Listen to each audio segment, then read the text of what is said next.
ce troisième numéro de votre magazine au cœur de la WBLA. Aujourd'hui, nous sommes le samedi 7 décembre 2024. Au menu du jour, 4 matchs au programme.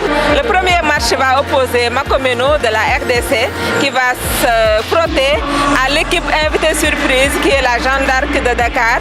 La deuxième rencontre va opposer CNS à l'APR du Rwanda.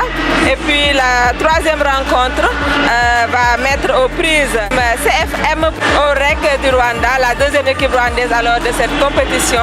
La quatrième rencontre va opposer MFM à Al Ahly d'Égypte, l'équipe où il y a 2 Sénégalaises.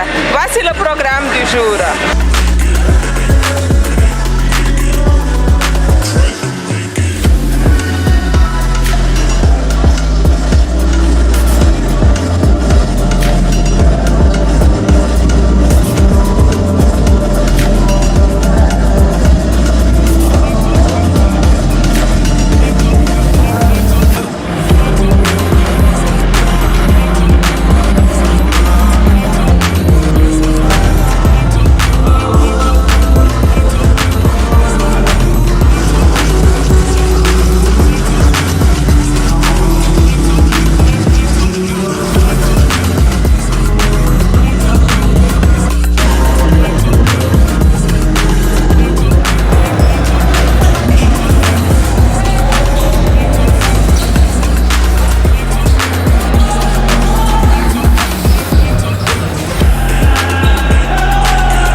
La deuxième équipe sénégalaise qui a été invitée à la dernière minute dans ce tournoi. Et puis cette équipe de la Jeanne d'Arc a créé la surprise en battant le Makemano de la RDC sur le score de 57 à 34. Alors sans plus tarder, nous allons aller voir la réaction du coach.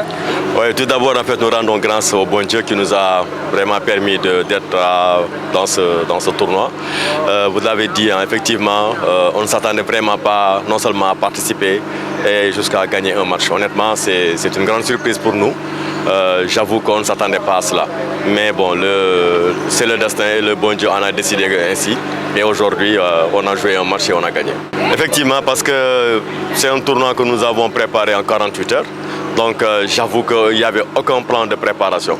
Aucun plan de préparation. Donc ce sont des joueuses qui, certes à 80%, ce sont des joueuses de la Jeanne d'Arc. On les connaissait, donc on les suivait, on savait qu'elles étaient en train de faire un travail physique individuel.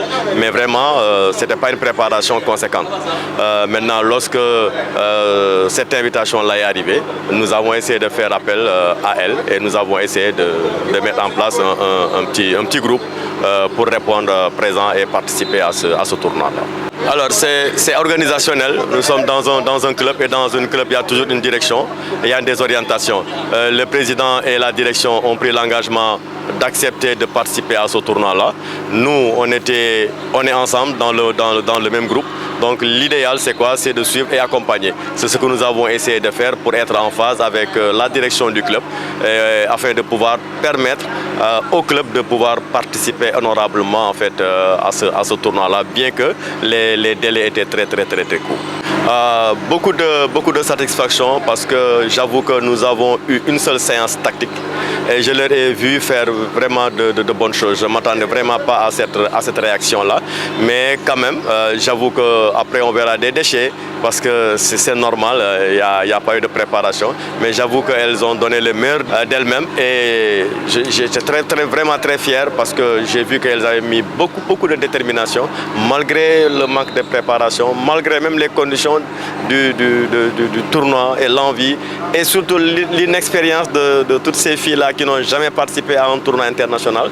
Donc si vous cumulez tous ces aspects-là, surtout, il n'y a que des jeunes, à part certains cadres qui étaient dans l'équipe, vraiment c'est des jeunes, c'est au moins 4 ou 5 jeunes qui sont dans l'équipe et vraiment j'avoue qu'on va venir pour apprendre, ça va nous permettre d'apprendre et le club aussi va en apprendre et tout le monde va en gagner à la fin.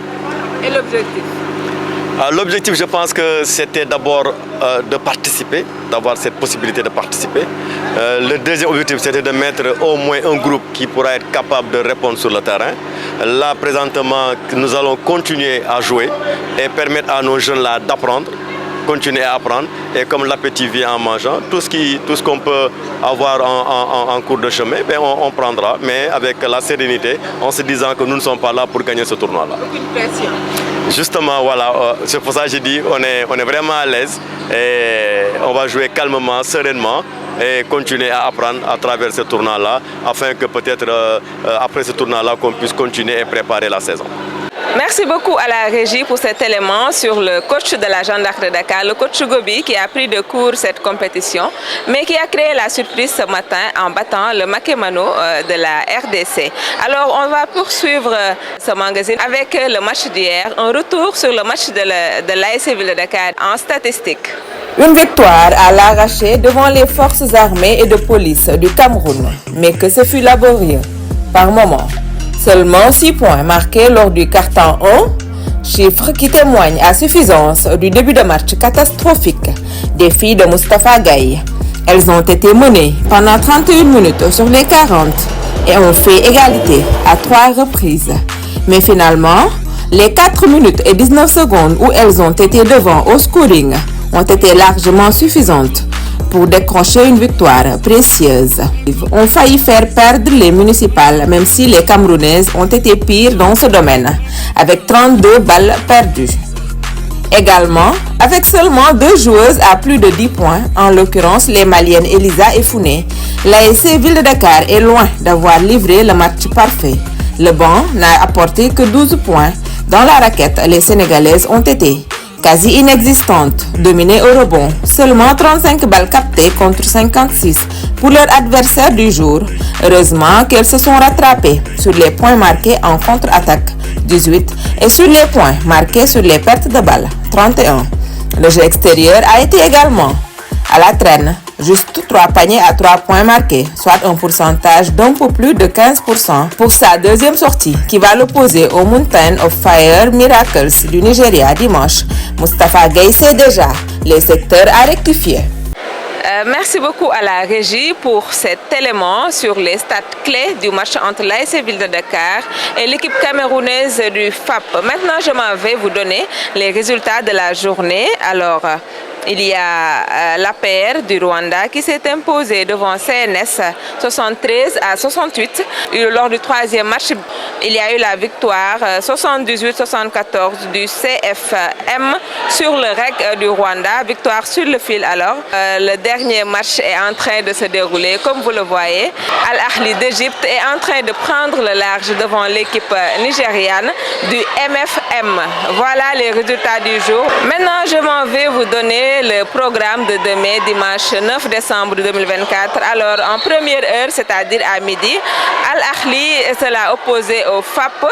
En deuxième heure, il y a le Sporting Club, l'autre équipe égyptienne, qui sera opposée au CNS.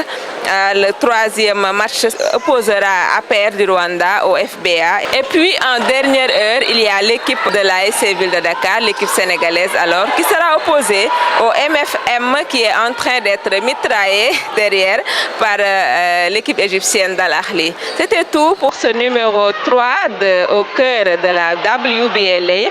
Rendez-vous demain pour un autre numéro.